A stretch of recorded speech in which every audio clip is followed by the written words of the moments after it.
Estimados estudiantes, sean bienvenidos a la clase teórica número 4 del curso Fundamentos de Biología Celular e Histología. En esta sesión abordaremos el potencial de membrana y el potencial de acción fundamentales en la bioelectricidad celular y la comunicación neuronal. Adicionalmente, exploraremos cómo estos procesos dependen de las distribuciones de iones, la permeabilidad selectiva de la membrana y la activación de canales iónicos específicos. Los resultados de aprendizaje de esta sesión son explicar los principios fundamentales del potencial de membrana y del potencial de acción, identificando los iones y canales involucrados en cada proceso, además de describir las fases del potencial de acción y relacionarlas con los cambios en la permeabilidad iónica y el flujo de iones a través de la membrana. Además de esto, ustedes podrán analizar cómo las alteraciones fisiológicas o farmacológicas pueden modificar el potencial de membrana y la generación del potencial de acción. Adicional- Adicionalmente, y ahí como hemos visto a lo largo de esta asignatura, esperamos también que ustedes sean capaces de demostrar una actitud responsable hacia las exigencias propias de la asignatura en cuanto a su participación y compromiso con ella. Los contenidos que desarrollaremos son los siguientes: el gradiente electroquímico, las propiedades bioeléctricas de la membrana, el potencial de membrana, el potencial de acción y la conducción continua y saltatoria. Antes de comenzar, los quiero invitar a que identifiquen términos claves relacionados con la clase de hoy. Para ello, busquen 8 conceptos asociados al tema y reflexionen sobre su significado. En base a esta sopa de letras, ustedes que han tenido a previa disposición podrán encontrar los resultados en la siguiente imagen, como voltaje intracelular, sodio, iones, transporte, potencial, canal y potasio, elementos que veremos durante la clase del día de hoy. Para partir, quisiera recordarles que la membrana plasmática separa el líquido intracelular del extracelular, donde hay moléculas cargadas y no cargadas a cada lado de la membrana, estableciendo así un gradiente electroquímico. De esta manera, ustedes pueden observar en esta diapositiva y en este cuadro que existen distintas concentraciones para distintos compuestos o iones que se encuentran tanto en el líquido intracelular, o sea, dentro de la célula, en comparación al líquido extracelular, que es lo que está por fuera de la célula. Podemos observar que existen distintas concentraciones para distintos compuestos, tanto en base a las distintas biomoléculas que hemos visto a lo largo de este curso. Adicionalmente, la célula necesita del gradiente electroquímico para una serie de procesos, por lo que mantener ese gradiente es un trabajo constante donde difundirán las moléculas pasivamente a favor de su gradiente, mientras que las bombas irán devolviéndolas en contra de la gradiente. Como vimos en la clase anterior, los gradientes nos permiten que haya movimiento a favor desde los sitios donde hay mayor concentración hacia menor concentración de distintos compuestos, mientras que las bombas se encargan del trabajo opuesto. Llevan compuestos desde un lugar que tiene menor concentración hacia lugares que tienen mayor concentración, hacia lugares que tienen mayor concentración. Es importante destacar que el gradiente electroquímico se define por la diferencia de concentración y la diferencia de potencial eléctrico a ambos lados de la membrana. Esto se modela mediante la ecuación de Nernst. La ecuación de Nernst permite calcular el potencial de equilibrio de un ion específico a través de la membrana celular en función de sus concentraciones intra y extracelulares. Se basa en principios termodinámicos y describe la relación entre el gradiente de concentración y la diferencia de potencial eléctrico que lo equilibra. Adicionalmente, define el potencial necesario para evitar el flujo de flujo neutro de un ion, y por otra parte, la ecuación de Nernst explica por qué los iones se mueven a través de la membrana. De esta manera, la ecuación de Nernst permite calcular el potencial de equilibrio de un ion según sus concentraciones intra y extracelulares. Además, predice en qué dirección se moverá un ion a través de la membrana en función del potencial de membrana actual. Por otra parte, posterior a la generación de la ecuación de Nernst, se amplió esta ecuación en base a los estudios que realizaron los señores Goldman, Hodgkin y Katz, generando la ecuación que lleva sus apellidos. Esta ecuación amplía el modelo de la ecuación de Nernst, considerando la permeabilidad relativa de cada ion, permitiendo predecir el potencial de membrana real en las células excitables. De esta manera, la ecuación de Goldman, Hodgkin y Katz es una extensión de la ecuación de Nernst, que permite calcular el potencial de membrana en reposo, considerando la permeabilidad de la membrana a múltiples iones. A diferencia de la ecuación de Nernst, que solo describe el equilibrio de un único ion, la ecuación de Goldman-Hodgkin-Katz integra la contribución de varios iones con diferentes permeabilidades y concentraciones intra y extracelulares. En base a la interpretación de esta ecuación, si la membrana es más permeable a un ion específico, ese ion tendrá un mayor impacto en el potencial de membrana. Por otra parte, el término logarítmico refleja la relación de concentración intra y extracelular de los iones involucrados. Y por otra parte, a diferencia de la ecuación de Nernst, la ecuación de Goldman-Hodgkin-Katz no asume un equilibrio, sino que describe el estado dinámico en el que varios iones atraviesan la membrana con diferentes permeabilidades. Esto lo veremos más adelante, en que durante el potencial de acción, la ecuación de Goldman-Hodgkin-Katz deja de ser válida momentáneamente, ya que la membrana se vuelve transitoriamente más permeable al sodio. Este cambio de permeabilidad altera el potencial de membrana de manera rápida y transitoria, lo que permite la transmisión del impulso nervioso. El potencial de membrana fue estudiado inicialmente base del trabajo de los señores Alan Lloyd Hodgkin y Andrew Huxley en la década de 1950, lo que revolucionó nuestra comprensión sobre la bioelectricidad neuronal. Utilizando el axón gigante del Lóguilo vulgaris, un tipo de calamar, cuyo diámetro del axón es de 0,5 a 1 milímetro, Hodgkin y Huxley pudieron introducir microelectrodos para registrar cambios de voltaje en tiempo real. A través de sus experimentos determinaron que el potencial de acción se genera por la entrada masiva de sodio, seguida por la salida de potasio, mediada por canales iónicos regulados por voltaje. Estos señores desarrollaron ecuaciones diferenciales que describen la cinética de estos canales, proponiendo un modelo que divide la conductancia en términos de compuertas dependientes de voltajes. Cada canal se comporta como una serie de compuertas activadas o inactivadas, lo que permitió modelar la dinámica de la excitabilidad neuronal. Este trabajo que realizaron de investigación les valió el premio Nobel en el año 1963, sentando las bases de lo que hoy conocemos como la neurofisiología moderna y permitió la creación de herramientas computacionales para modelar enfermedades neuronales. Uno de los experimentos claves que realizaron consistió en bloquear selectivamente los canales de sodio y potasio para analizar su contribución individual al potencial de acción. Por ejemplo, cuando se bloquearon los canales de sodio con tetradotoxina, se inhibió la fase de despolarización, mostrando que la entrada de sodio es el evento clave en esta fase.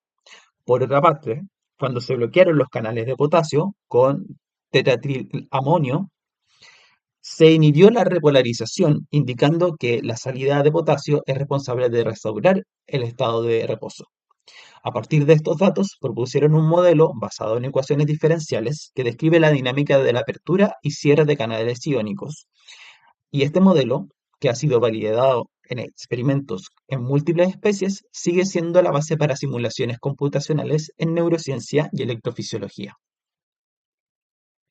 Ahora bien, el tenemos que reconocer que cada célula que es excitable posee un potencial de membrana. El potencial de membrana es un estado dinámico y regulado que permite la homeostasis celular y la comunicación eléctrica, y se establece por tres factores principales. El primero de ellos es la permeabilidad diferencial de la membrana a los iones. Los canales iónicos específicos permiten el paso selectivo de ciertos iones, generando diferencias de carga a ambos lados de la membrana. Por otra parte, otro de los factores es la actividad de la bomba sodio-potasio ATPasa.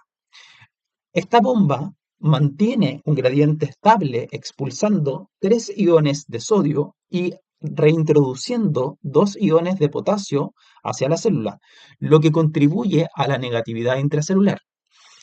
Finalmente, otro de los factores que contribuye a este potencial de membrana son las corrientes de fuga. Aún en reposo hay una difusión constante de iones debido a la diferencia de concentración y la selectividad de la membrana. El potencial de membrana en reposo varía según el tipo celular, pero en las neuronas se mantiene cerca de los menos 70 milivoltios, lo que define su capacidad de responder a estímulos y generar potenciales de acción. De esta manera, ustedes pueden observar que en distintos tipos celulares van a encontrar distintos valores para su potencial de acción y que es fundamental para diversas funciones celulares, incluyendo la transmisión de señales nerviosas y musculares. Por otra parte, el potencial de membrana en reposo se ha medido en diversos tipos celulares utilizando microelectrodos de vidrio y la técnica de patch clamp. Experimentos en neuronas del hipocampo demostraron que el potencial de reposo oscila entre los menos 65 milivoltios y menos 75 milivoltios, dependiendo de la regulación de los canales de potasio. Mientras que en células del músculo cardíaco el potencial de reposo es de aproximadamente menos 90 milivoltios, reflejando la importancia del equilibrio iónico en la excitabilidad del miocardio. Por otra parte, experimentos con fluorescencia han permitido visualizar cómo los cambios en el potencial de membrana afectan procesos celulares como la exocitosis y la activación de segundos mensajeros, lo que ha sido fundamental en el desarrollo de terapias contra enfermedades neurodegenerativas. Ahora bien, considerando la información de la diapositiva anterior, ¿cómo medimos el potencial de membrana de una célula en reposo como una neurona? Esta se cuantifica a través de la diferencia de cargas entre el líquido extracelular versus el líquido intracelular, utilizando un equipo denominado voltímetro.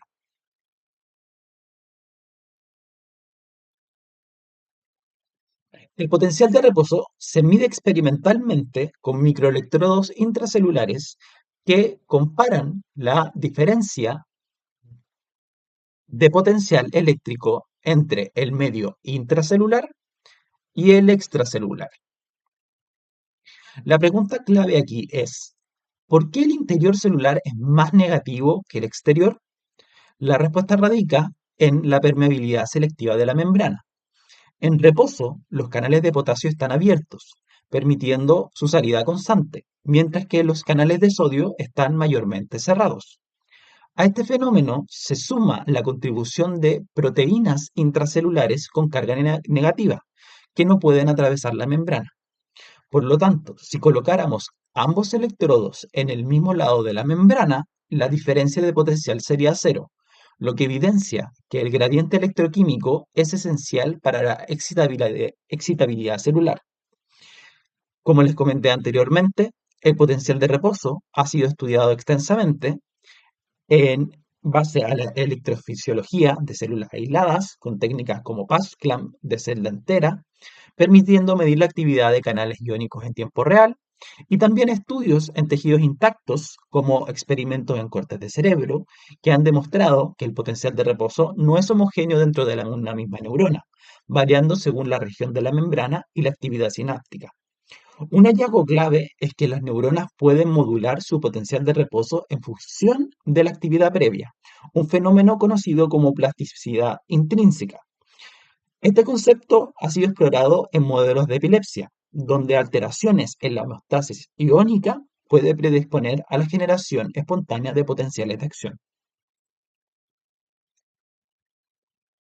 Por otra parte, si la membrana fuese permeable a un ion, el potencial de membrana estaría determinado exclusivamente por su potencial de equilibrio calculado por la ecuación de Nernst, como vimos anteriormente.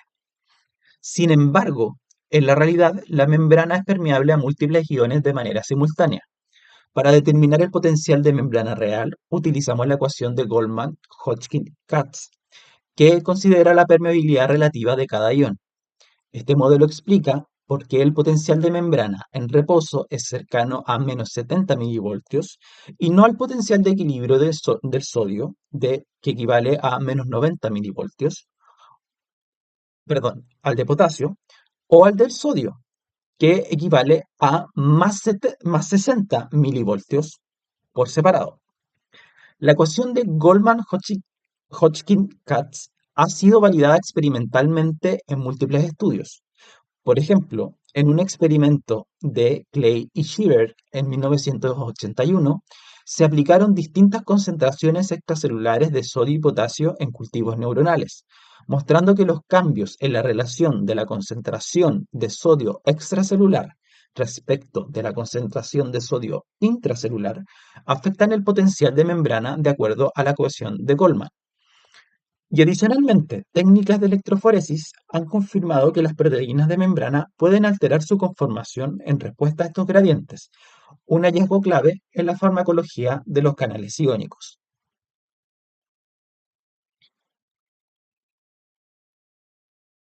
Pero nosotros sabemos, en este caso, que tanto el sodio como el potasio contribuyen mediante la difusión por gradiente electroquímico, al potencial de reposo, como es lo que les comentaba anteriormente. Adicionalmente, existen otros canales o bombas que contribuyen a este potencial de reposo, así que iremos agregándolos de manera progresiva a la ecuación. La contribución de los canales iónicos está dada para que una célula excitable, como una neurona o una fibra muscular, pueda generar señales eléctricas, lo cual es fundamental que posea un estado basal de polarización de la membrana, conocido como potencial de reposo. Este estado no es estático, sino que resulta de un equilibrio dinámico entre múltiples fuerzas iónicas, entre ellas la permeabilidad diferencial de la membrana y el transporte activo de iones. Como les comentaba anteriormente, el potencial de reposo típicamente varía entre menos 60 mV y menos 80 mV, dependiendo del tipo celular y la homeostasis iónica. Dado que la permeabilidad de la membrana en reposo es mucho mayor al potasio en comparación al sodio y al cloruro, el potencial de reposo se encuentra más cercano al potencial de equilibrio del potasio, que típicamente es de aproximadamente menos 90 milivolts. Uno de los componentes más importantes en el mantenimiento del potencial de reposo es la presencia de canales de potasio sin compuerta. A diferencia de los canales regulados por voltaje, estos permanecen constitutivamente abiertos, permitiendo la fuga continua de potasio fuera de la célula a favor de su gradiente electroquímico. Esta fuga contribuye a la negatividad del medio intracelular, ya que la pérdida de cargas positivas genera un diferencial de potencial. Los canales iónicos regulados por voltaje, como los canales de sodio y potasio activados por voltaje, juegan un papel central en la generación del potencial de acción. Sin embargo, en el potencial de reposo, estos canales están cerrados. Esto significa que aunque la membrana celular esté polarizada, no hay una gran entrada de sodio o salida de potasio a través de estos canales. El potencial de reposo es el resultado de la contribución diferencial de varios tipos de canales iónicos. Mientras que los canales de potasio sin compuerta son los principales responsables de mantener la negatividad intracelular, los canales regulados por voltaje permanecen cerrados hasta que la célula es excitada. Los canales dependientes de estímulo, por su parte, no participan en el estado basal, pero juegan un papel crucial en la modulación de la excitabilidad neuronal en respuesta a señales externas. De esta manera, tenemos que el potencial de acción es un evento en el cual hay un cambio en el potencial de membrana que se propaga a lo largo de la superficie de células excitables, como neuronas y miocitos, en lo cual podemos observar que frente a un estímulo superando un umbral de estimulación, se genera un- una variación en el potencial de membrana, pasando desde los -70, -55 mV, llegando hasta los +30 mV. Y posteriormente hay una etapa de repolarización en que vuelve a disminuir el potencial de membrana, llegando en algunos casos a ocurrir una hiperpolarización, es decir, que llegamos a tener valores cercanos a los -90 mV, hasta posteriormente que la célula vuelva a retornar a un estado basal cercano a los -70. De esta manera, el potencial de acción está basado en el funcionamiento de los canales de sodio-potasio regulados por voltaje.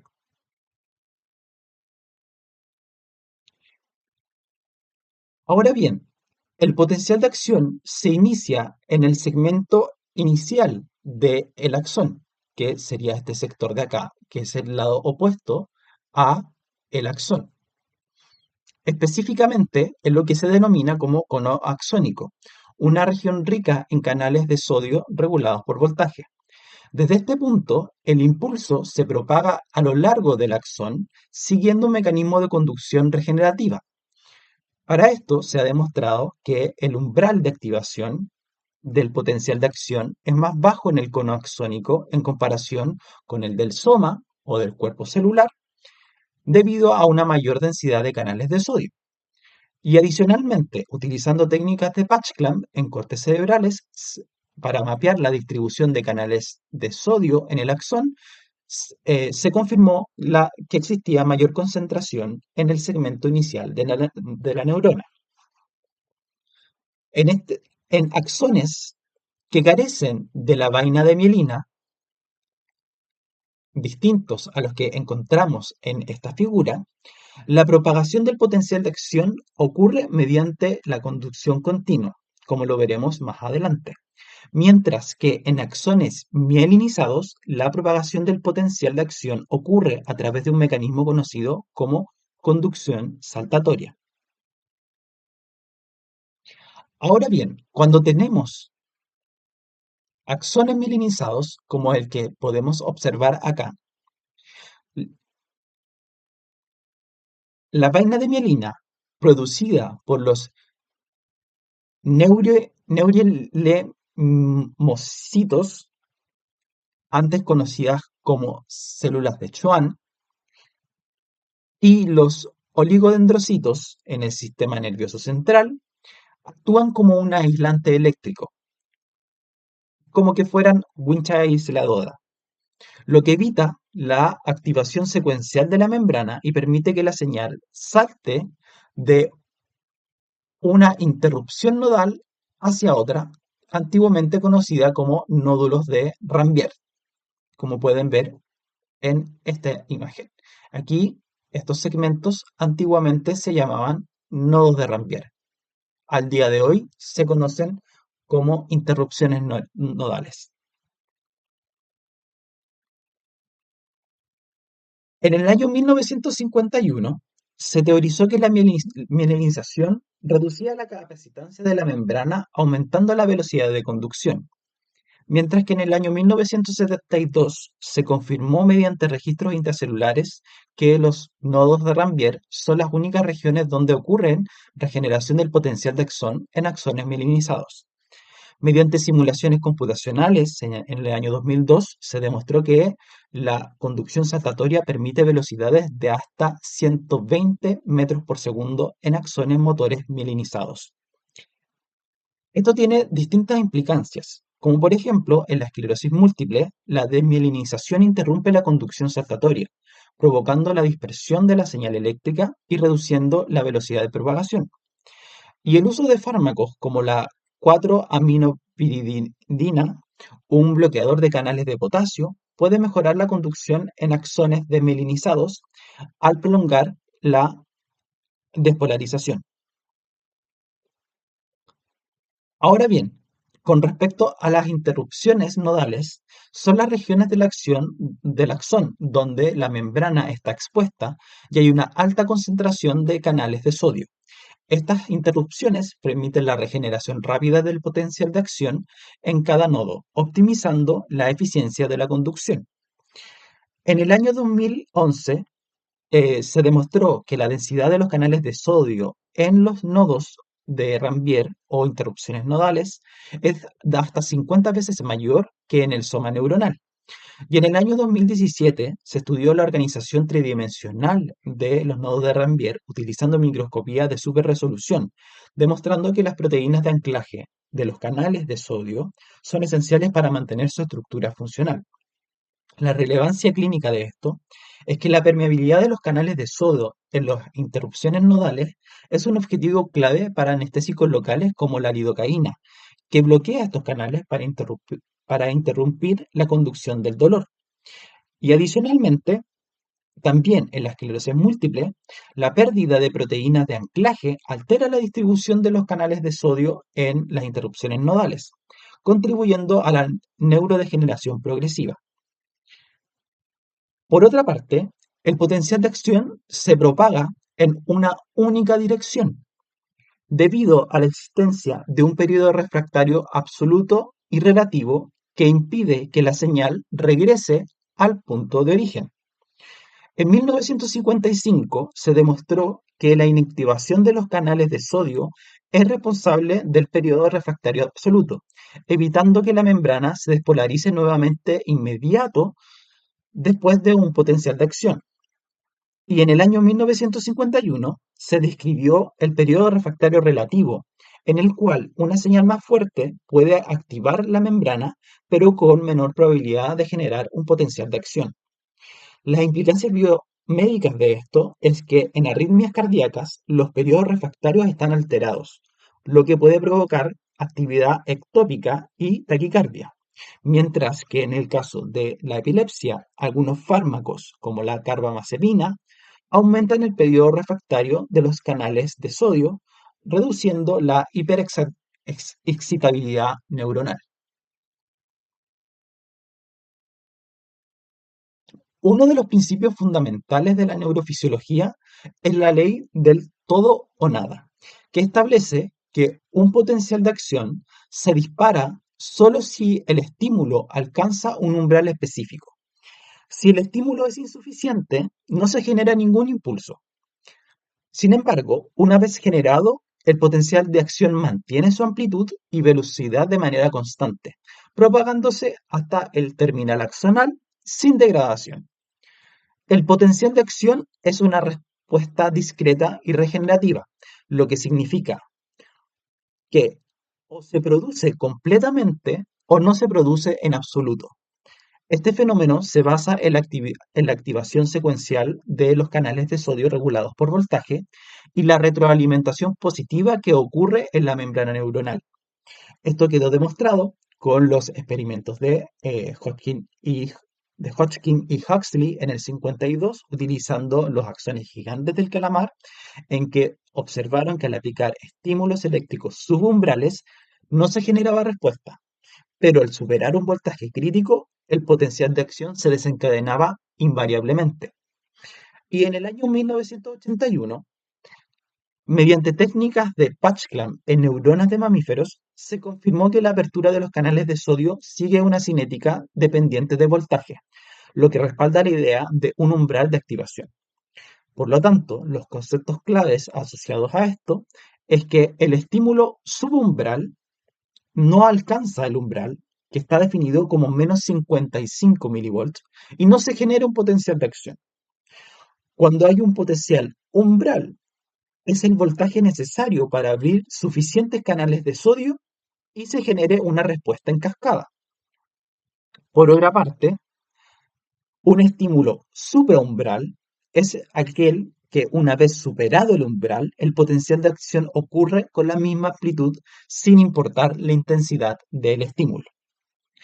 En resumen, el potencial de acción solo ocurre si el estímulo alcanza el umbral.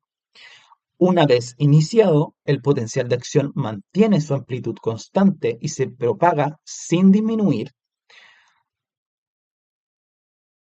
Además de ello, alteraciones en la excitabilidad neuronal pueden provocar patologías como epilepsia, esclerosis múltiple y miastenia gravis. Y finalmente, el modelamiento matemático ha permitido predecir el comportamiento neuronal y desarrollar terapias basadas en la modulación de los canales iónicos. Por otra parte, tenemos que los potenciales pueden ocurrir de maneras locales y gatillar un potencial de acción. Los potenciales locales son cambios transitorios en el voltaje de la membrana neuronal que ocurren en respuesta a la apertura de de canales iónicos activados por neurotransmisores. A diferencia del potencial de acción, los potenciales locales son graduados y decrementales, lo que significa que su amplitud varía en función de la intensidad del estímulo y que su efecto disminuye con la distancia.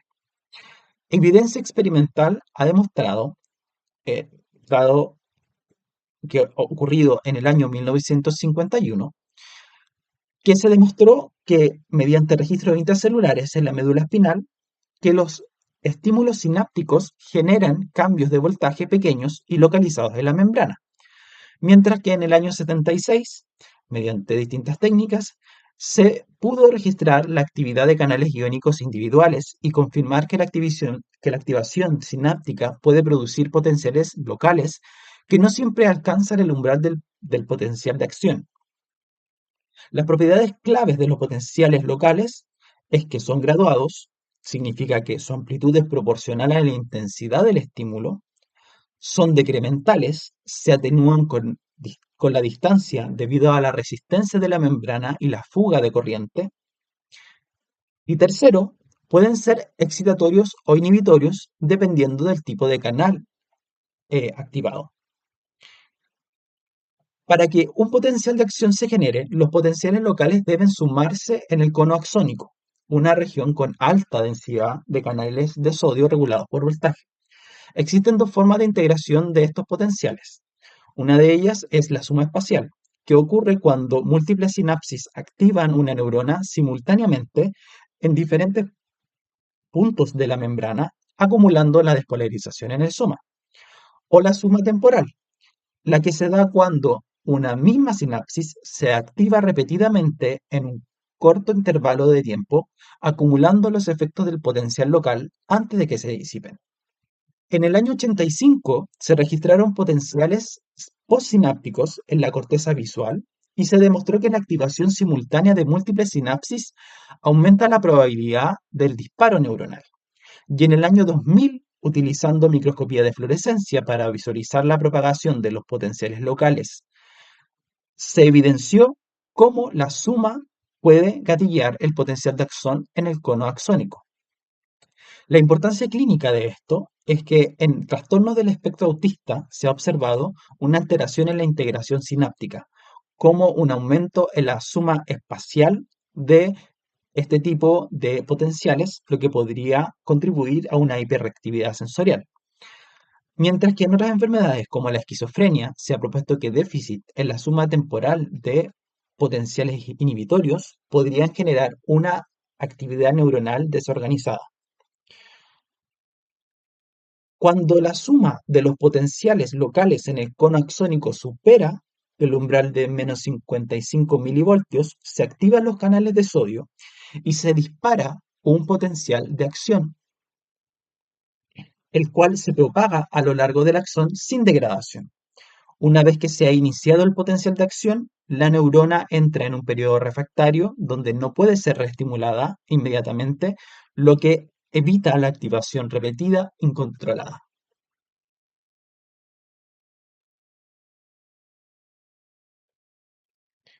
Para estudiar la excitabilidad neuronal, se emplean técnicas electrofisiológicas que permiten registrar cambios de voltaje en la membrana celular en respuesta a estímulos eléctricos. En esta imagen podemos observar una neurona en la que se ha insertado un microelectrodo de estimulación que inyecta corriente en la célula y un microelectrodo de registro que mide el potencial de membrana. Mientras que en la imagen B podemos observar que el gráfico superior muestra la corriente inyectada en nanoamperios, mientras que el gráfico inferior muestra los cambios en el potencial de membrana en milivoltios en respuesta a dicha corriente. Analicemos ahora los datos obtenidos en el experimento y cómo se relacionan con la excitabilidad neuronal. En A podemos ver que la estimulación y el registro de la neurona recibe corriente inyectada mediante un electrodo, generando una respuesta eléctrica que es registrada en tiempo real. Dependiendo de la magnitud e intensidad del estímulo, la neurona puede generar potenciales locales o disparar un potencial de acción a lo largo de todo su axón. En la figura B, en la parte superior, podemos ver el gráfico de la corriente inyectada. Cada escalón en la gráfica representa un aumento en la corriente inyectada. Corrientes negativas inducen una hiperpolarización, mientras que corrientes positivas inducen una despolarización.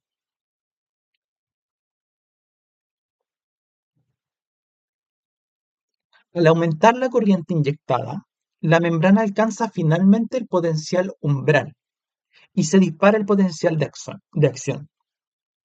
Mientras que en la figura inferior podemos observar el gráfico de respuesta de la membrana.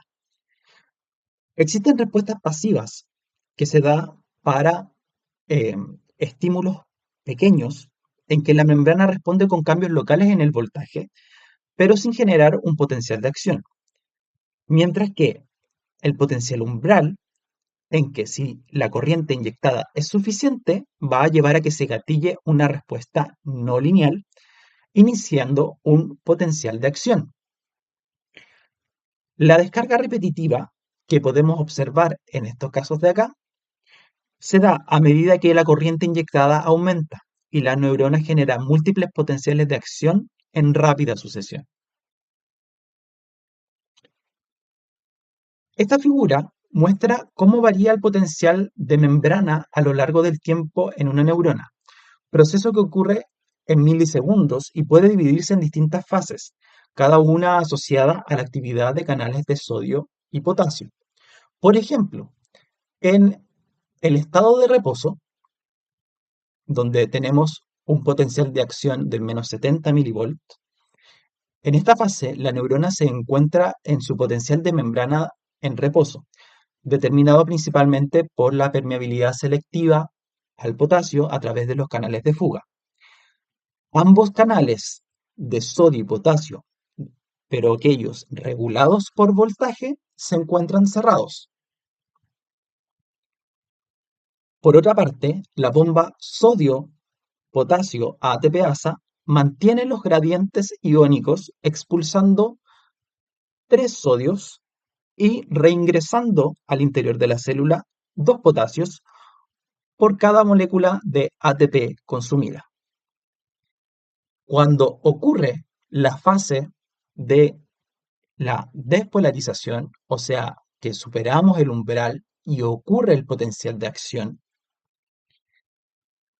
en esta fase el estímulo es suficientemente fuerte que lleva al potencial de membrana sobre el umbral, se activan los canales de sodio regulados por voltaje, permitiendo la rápida entrada de sodio hacia el interior de la célula.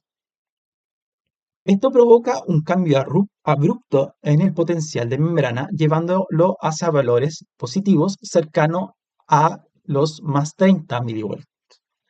La apertura de los canales de sodio sigue una retroalimentación positiva, donde la entrada de sodio estimula la apertura de más canales de sodio, acelerando la despolarización. En este punto, que está marcado con el número 4, llegamos al pic del potencial de acción, donde hay un potencial de membrana de más 30 milivoltios y empieza el cierre de los canales de sodio.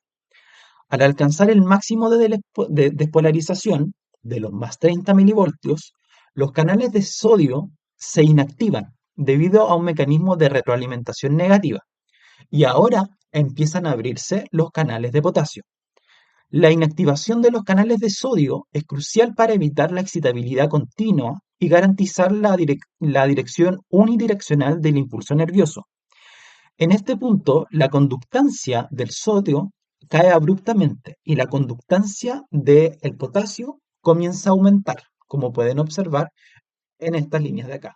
En la línea roja pueden observar cómo disminuye los niveles de sodio y cómo empiezan a aumentar los niveles de potasio. En la fase número 5 ya empezamos a entrar en lo que es la repolarización. A medida que los canales de sodio se inactivan, los canales de potasio regulados por voltaje se abren, permitiendo la salida del potasio, lo que restaura el potencial de membrana a valores negativos. La salida de sodio provoca la repolarización de la membrana, volviendo progresivamente a su estado de reposo. Esta fase asegura que la neurona vuelva a un estado en el que puede responder a nuevos estímulos.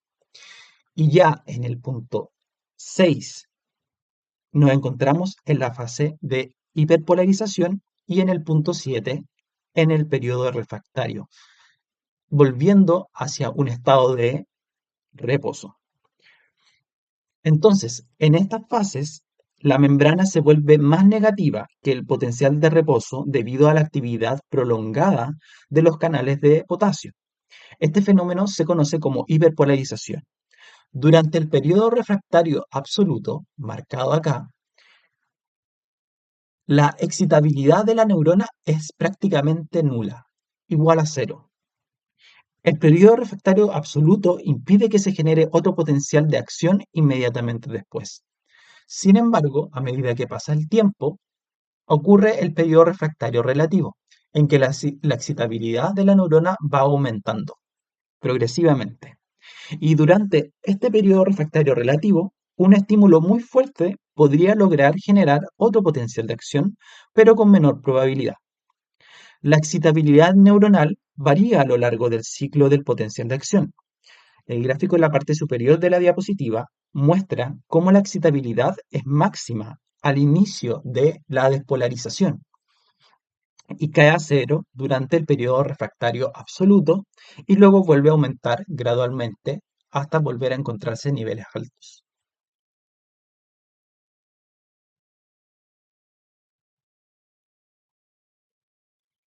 La imagen en la parte izquierda de la diapositiva muestra las diferentes conformaciones del canal de sodio regulado por voltaje que juega un papel clave en la generación del potencial de acción. Tenemos inicialmente un estado de reposo, que en esta fase la neurona no está recibiendo estímulos fuertes y se mantiene en su potencial de reposo. Los canales de sodio y potasio regulados por voltaje se encuentran cerrados y la bomba sodio-potasio ATPasa mantiene los gradientes iónicos expulsando 3 moléculas de sodio y reingresando 2 moléculas de potasio. Es importante mantener este estado ya que es clave para que la neurona pueda responder adecuadamente a nuevos estímulos. Cuando ocurre la fase de la despolarización, la apertura de los canales, y hay activación de ellos, es cuando la neurona recibe un estímulo lo suficientemente fuerte y se activa la apertura de los canales de sodio regulados por voltaje. Esto ocurre cuando el potencial de membrana alcanza el umbral de activación. De esta manera, el sodio entra rápidamente a la célula, llevando el potencial de membrana hacia valores positivos, como lo comentamos anteriormente. La retroalimentación positiva ocurre porque la entrada de sodio estimula la apertura de más canales de sodio, acelerando la despolarización. Posteriormente, va a ocurrir la inactivación de los canales de sodio, que se da justo en el pic del potencial de acción. Una vez que el potencial de membrana alcanza valores positivos, los canales de sodio entran en un estado de inactivación para evitar una activación continua. La compuerta de inactivación se cierra, deteniendo el flujo de los iones de sodio. Este mecanismo es clave para garantizar la unidireccionalidad del potencial de acción. Se ha visto que cuando ocurren mutaciones en la inactivación de este estado de la compuerta de sodio, se pueden causar enfermedades como el síndrome de Dravet, que es una forma severa de epilepsia infantil. Posteriormente, cuando ya tenemos un estado de repolarización, empieza la apertura de los canales de potasio, como se muestra acá.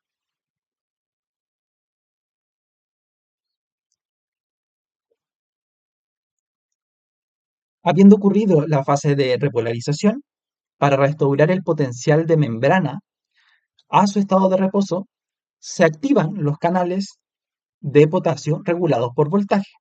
De esta manera, el potasio sale de la célula, devolviendo la carga interna a valores negativos, y se produce un mecanismo de retroalimentación negativa, donde la repolarización limita la apertura de nuevos canales de sodio. Algunas toxinas, como el tetratilamonio, bloquean los canales de potasio, prolongando la excitabilidad neuronal. Y cuando ocurre los casos de hiperpolarización y restablecimiento del reposo, la salida de potasio es mayor de lo necesario, llevando a la neurona a un estado de hiperpolarización cercano a los menos 80 milivoltios. Y durante este periodo, la neurona tiene una menor excitabilidad y requiere un estímulo mayor para activarse nuevamente. Finalmente, la bomba sodio-potasio ATPasa restablece los gradientes iónicos para volver al estado de reposo. La importancia de esto es que este mecanismo previene la activación repetitiva de la neurona y permite un control preciso de la excitabilidad. Ahora bien, ¿cómo se propaga el impulso nervioso o el potencial de acción?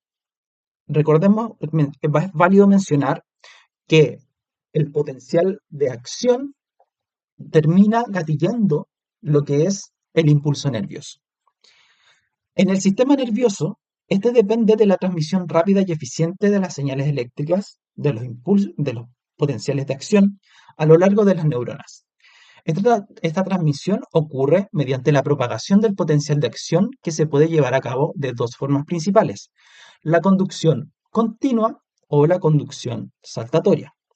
La continua es característica de los axones sin mielina, mientras que la saltatoria ocurre en los axones mielinizados. Aquí podemos observar que la conducción continua ocurre de manera lenta y uniforme. La conducción continua ocurre en neuronas cuyos axones no están recubiertos por mielina. En este caso, los canales de sodio y potasio, regulados por voltaje, están distribuidos a lo largo de la membrana axonal. Entonces, ¿qué ocurre? Inicialmente ocurre la apertura inicial de los canales de sodio regulados por voltaje en un segmento del axón, permitiendo la entrada de sodio y el inicio del potencial de acción. La corriente eléctrica fluye dentro del axón, propagando la señal hacia segmentos adyacentes. Luego, la despolarización alcanza los canales de sodio vecinos, lo que activa un nuevo potencial de acción en la siguiente región de la membrana. Los canales de sodio previamente activados se inactivan, mientras que los canales de potasio se abren para repolarizar la membrana, y este proceso se repite de manera continua a lo largo del axón, asegurando que el impulso nervioso se desplace en una sola dirección. Por lo tanto, las características claves de este tipo de conducción es que se propaga de manera uniforme, sin ocurrir saltos en la membrana. Es más lenta que la conducción saltatoria, porque cada segmento de la membrana debe despolarizarse, y en axones más gruesos conducen más rápido el potencial de acción, debido a la menor resistencia del flujo iónico. La importancia clínica de esto es que en neuropatías periféricas la conducción continua se vuelve aún más lenta debido a la degradación de los axones sin mielina, mientras que en enfermedades neurodegenerativas, como la esclerosis lateral amiotrófica, se pueden afectar la conducción continua al deteriorar la estructura del axón.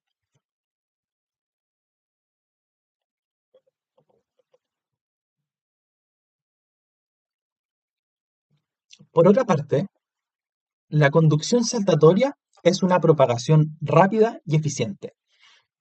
A diferencia de la conducción continua en los axones mielinizados, la señal se transmite de manera más rápida gracias a la conducción saltatoria. Aquí la mielina actúa como un aislante eléctrico, evitando la pérdida de corriente iónica y permitiendo que el potencial de acción salte entre los espacios internodales de uno a otro de manera consecutiva. Entonces, ¿qué ocurre paso a paso? Inicialmente, la despolarización inicial activa los canales de sodio en un espacio internodal, sin activar canales de sodio en las regiones cubiertas por mielina. La corriente viaja rápidamente a través del axón mielinizado sin activar canales de sodio en regiones cubiertas de mielina. Cuando el impulso alcanza el siguiente espacio internodal, antiguamente conocido como nodo de Ranvier, se genera un potencial de acción. El proceso se repite entre cada espacio internodal, permitiendo que el impulso nervioso viaje hasta 100 veces más rápido que en un axón sin mielina. Las características claves de este tipo de conducción son que tiene mayor velocidad de conducción, hasta 120 metros por segundo en axones motores grandes, tiene una mayor eficiencia energética, ya que se activan menos canales de sodio y se requiere menos ATP para restablecer los gradientes iónicos, y asegura una transmisión rápida del impulso nervioso en el sistema nervioso central y periférico. La importancia clínica de este tipo de conducción es que en esclerosis múltiple, la degradación de la mielina interrumpe la conducción saltatoria, lo que causa debilidad muscular y problemas de coordinación. Adicionalmente, fármacos como la 4-aminopiridina pueden mejorar la conducción en axones parcialmente desmielinizados, al prolongar la duración del potencial de acción en los espacios internodales. Como conclusión, la importancia de los tipos de conducción en la neurofisiología está dado porque la conducción del potencial de acción es un proceso altamente especializado que depende de la estructura del axón. La conducción, la conducción continua, perdón, es más lenta, pero permite la transmisión de señales en axones no mielinizados, mientras que la conducción saltatoria optimiza la velocidad y eficiencia en axones mielinizados. El estudio de estos mecanismos es clave para comprender enfermedades neurológicas y desarrollar tratamientos que restauren la función nerviosa en casos de daño axonal o desmielinización. Entonces, como resumen hasta este punto, la conducción continua ocurre en axones sin mielina y es más lenta. Por otra parte, la conducción saltatoria es más rápida y ocurre en axones mielinizados. La velocidad de conducción depende del diámetro del axón y de la presencia de mielina. Finalmente, alteraciones en estos procesos están relacionados con enfermedades como la esclerosis múltiple y neuropatías periféricas. Las perspectivas al futuro son que esto va a permitir el desarrollo de neuroprótesis que imiten la conducción saltatoria en pacientes con lesiones nerviosas y el desarrollo de terapias de remielinización que permitan restaurar la conducción nerviosa en enfermedades desmielinizantes. Finalmente, comentarles como dato que la tetradotoxina, abreviada TTX, es uno de los tóxicos más potentes que se conocen. Actúa bloqueando los canales de sodio, impidiendo la conducción de los impulsos nerviosos a lo largo de los axones. La víctima, desafortunadamente, muere por parálisis respiratoria. Y este compuesto lo podemos encontrar en este animal, el pez globo o también conocido como fugu. Como resumen de la clase, tenemos que el potencial de acción está dado por inicialmente un potencial en reposo, donde tenemos canales regulados por voltaje, en los cuales va a estar ocurriendo movimiento, va a ocurrir el bloqueo de la salida del potasio y el bloqueo de la entrada de sodio. Frente a un estímulo superior al umbral, vamos a tener un ingreso del sodio. Va a ocurrir el proceso de despolarización, en el cual va a empezar a abrirse de manera de reacción en cadena los canales de sodio regulados por voltaje y va a empezar a entrar más sodio hacia la célula. Y posteriormente esto va a llevar a que ocurra la apertura de los canales de potasio regulados por voltaje para que el potasio salga desde el interior de la célula y se encuentre en el extracelular. Ya en el periodo refractario salió una mayor cantidad de potasio hacia el extracelular y finalmente, para regresar al potencial de acción, nos encontramos con la funcionalidad de la bomba sodio-potasio ATPasa. De esta manera podemos observar que inicialmente tenemos un potencial de membrana de menos 70 milivoltios, que frente a un estímulo puede llegar hasta los menos 55, pero si supera este valor es un estímulo supraumbral, lo que gatilla la despolarización de la neurona, en este caso de ejemplo, llegando a un pic del potencial de acción que luego lleva a una repolarización y la disminución a valores negativos del potencial de membrana. Finalmente ocurre la refractariedad de la neurona para volver a un estado de reposo. En esta última diapositiva podemos observar cómo es que funciona la bomba sodio-potasio ATPasa.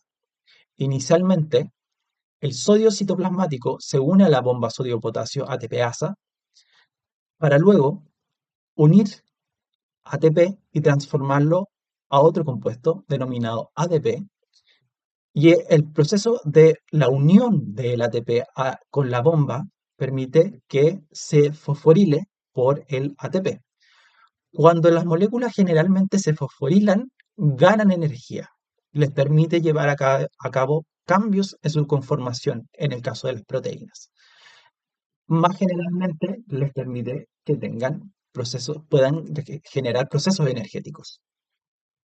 De esta manera, la bomba, cuando ya está fosforilada, cambia su conformación estructural, causando la liberación del sodio y, habiendo cambiado su conformación, empieza a ingresar el potasio extracelular que se une a la bomba, causando su desfosforilación.